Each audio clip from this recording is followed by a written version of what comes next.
This video will give a brief description of conflict of interest disclosures and compensated outside activities requests to help you understand their similarities, their differences, and when each should be used.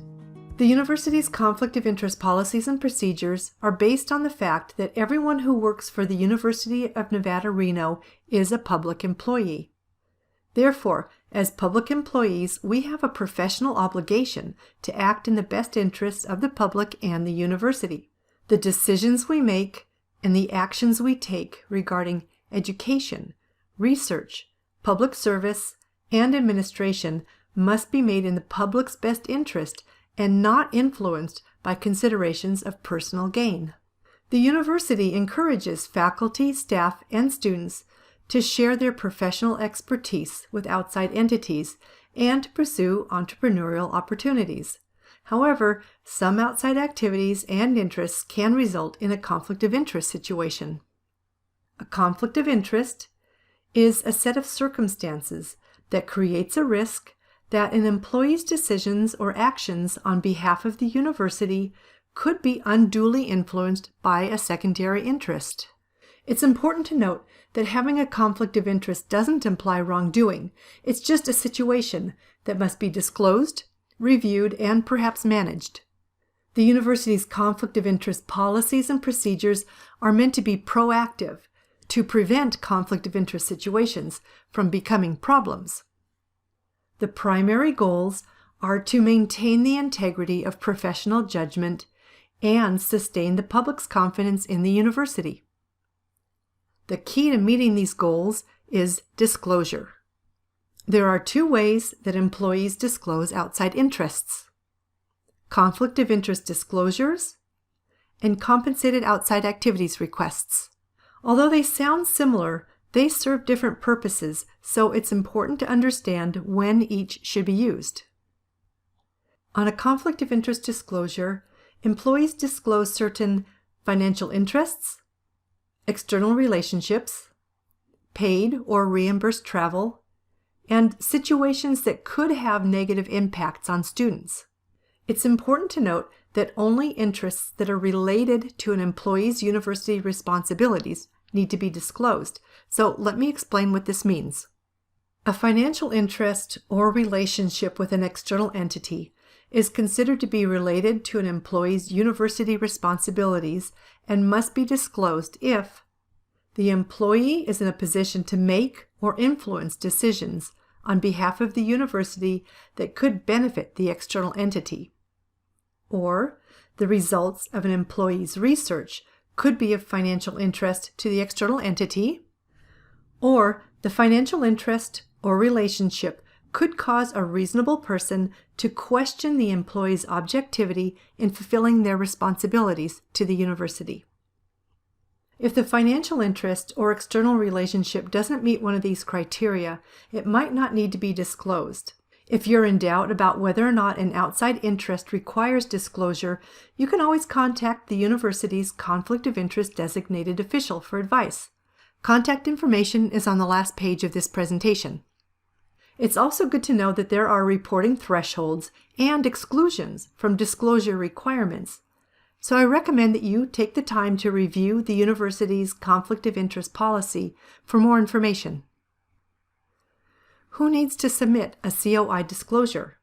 Any employee who has a qualifying financial interest, external relationship, or situation that could negatively affect a student's progress toward graduation is required to submit a COI disclosure.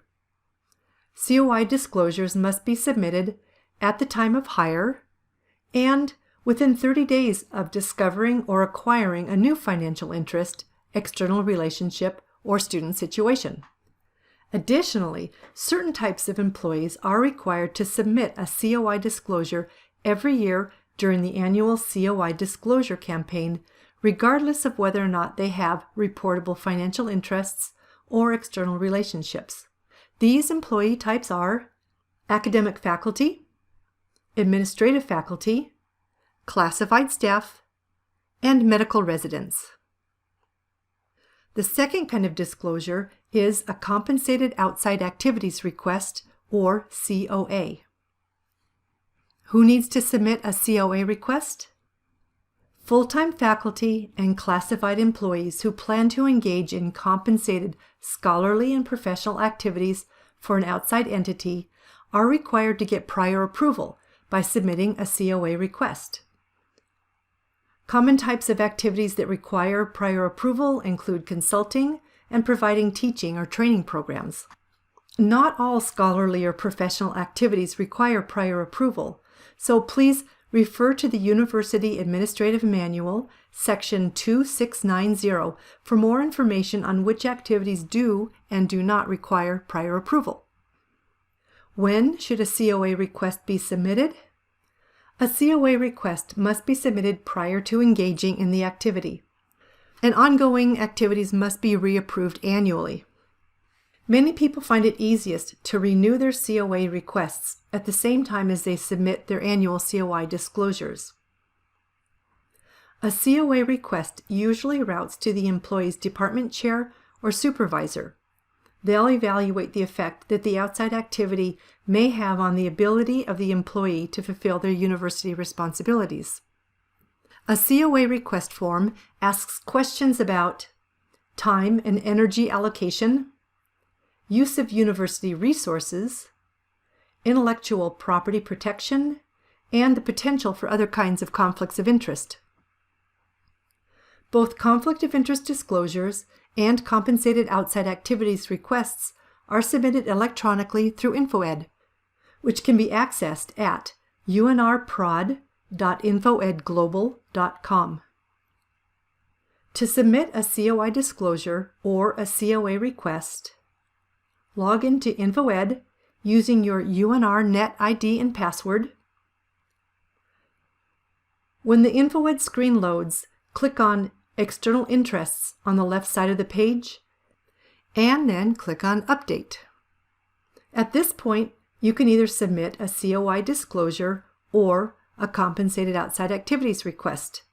And if you're not sure which one you need to submit, just read the descriptions for each section. The forms will then load for you to complete and submit. This presentation is just a brief overview of conflict of interest disclosures and compensated outside activities requests. Please take the time to read the following policies for more important details. More information can also be found on the university's Conflict of Interest website. If you have any questions, please feel free to contact me. I'm Michelle Dondonville, the university's Conflict of Interest designated official. And thank you for your time.